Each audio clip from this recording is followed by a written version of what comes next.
नमस्कार दोस्तों, गणित की कक्षा में आप सभी का बहुत बहुत स्वागत है।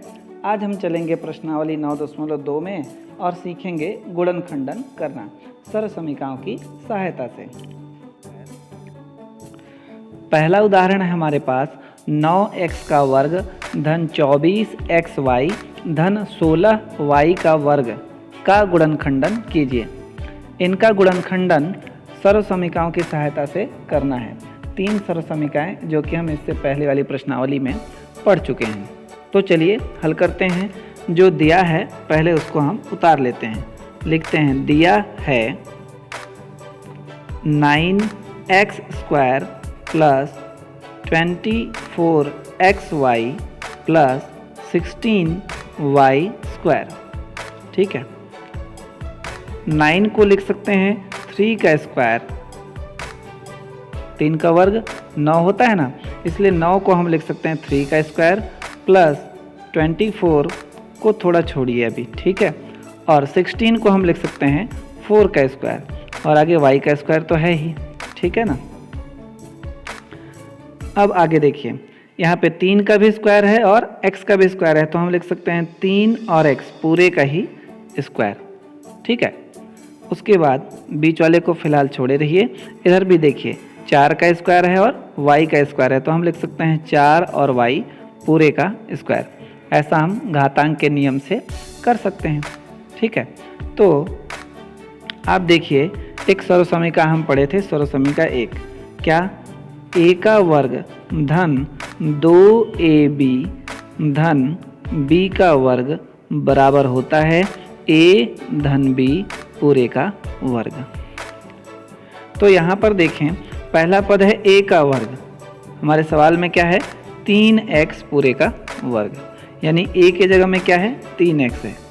उसी तरह इसका अंतिम पद क्या है b का वर्ग, हमारे पास क्या है अंतिम पद 4y का वर्ग, यानी कि b के जगह पे क्या है 4y है।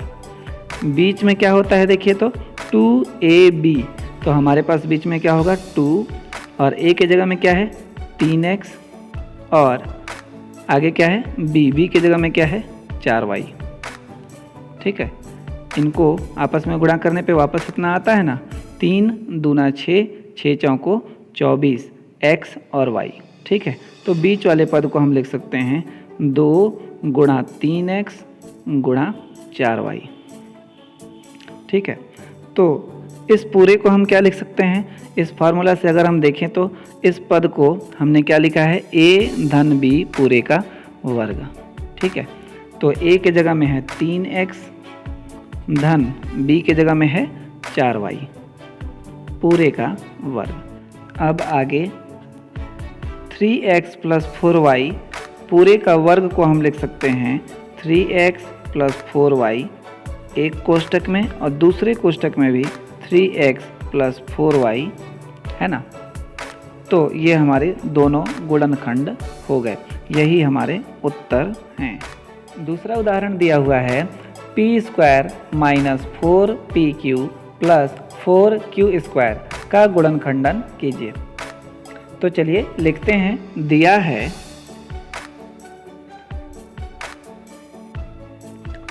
p का वर्ग ऋण 4pq धन 4q का वर्ग।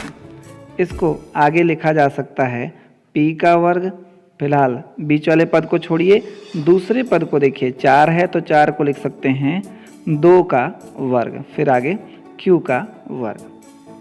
फिर आगे बढ़ें तो p का वर्ग, बीच वाले पद को छोड़ दीजिए और उसके बाद 2 का भी वर्ग है और q का भी वर्ग है, तो लिख सकते हैं 2q पूरे का वर्ग, ठीक है। अब एक सरल समीकरण देखिए, सरल समीकरण नंबर 2 जो कि हम पढ़े थे पिछली प्रश्नावली में, a का वर्ग ऋण 2ab धन b का वर्ग बराबर होता है a ऋण b पूरे का वर्ग। अब इसकी तुलना करें, यहाँ हमारा जो प्रश्न है उससे, ठीक है।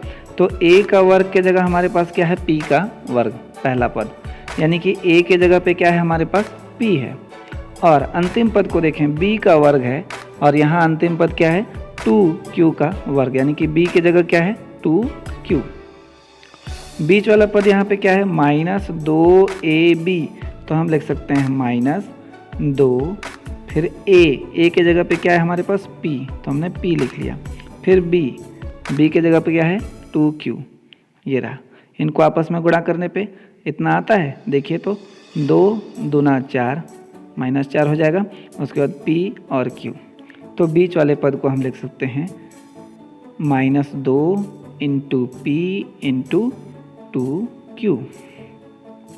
और इस पूरे को लिखा जा सकता है, देखिए तो यहाँ क्या है, a माइनस बी पूरे का वर्ग, तो a के जगह हमारे पास है p माइनस b के जगह में हमारे पास है 2q, तो इस पूरे का हो गया वर्ग।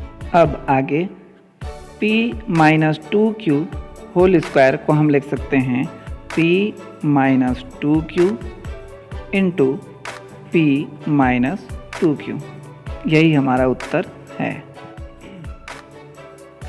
उदाहरण 3 है 16m का वर्ग ऋण 25n का वर्ग का गुणनखंडन कीजिए।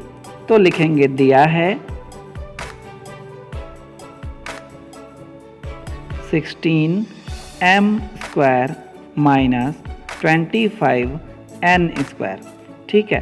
अब 16 को लिख सकते हैं 4 का वर्ग, आगे m का वर्ग, माइनस 25 को लिख सकते हैं 5 का वर्ग, आगे n का वर्ग, फिर 4 का भी वर्ग है और गुणा m का भी वर्ग है, ठीक है। तो दोनों का घात समान है और दोनों आपस में गुणा है, तो घातांक के नियम से हम लिख सकते हैं 4m पूरे का वर्ग, माइनस इसी तरह यहाँ भी, तो हम लिख सकते हैं 5n पूरे का वर्ग। अब हमारे पास एक सर्वसमीका है, a का वर्ग माइनस b का वर्ग बराबर होता है एक कोष्टक में a धन b और दूसरे कोष्टक में a ऋण b, ठीक है। तो इसी तरीके से हमारे पास यहाँ क्या है, a के जगह में 4m है और b के जगह में 5n है, तो इनको हम क्या लिख सकते हैं, देखिए क्या है, a धन b और दूसरे कोष्टक में a ऋण b, तो हम लिखेंगे 4m धन 5n, a के जगह में 4m है और b के जगह में 5n, तो a धन b हो गया और दूसरे कोष्टक में 4m माइनस 5n, a ऋण b हो गया। तो यही हमारा उत्तर होगा, 4m धन 5n गुणा 4m ऋण 5n, यही दोनों हमारे गुणनखंड होंगे।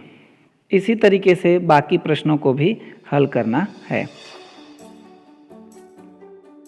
आज के वीडियो में बस इतना ही, फिर मिलेंगे अगले वीडियो में। तब तक हंसते रहिए, मुस्कुराते रहिए और सीखते रहिए, क्योंकि सीखना जरूरी है।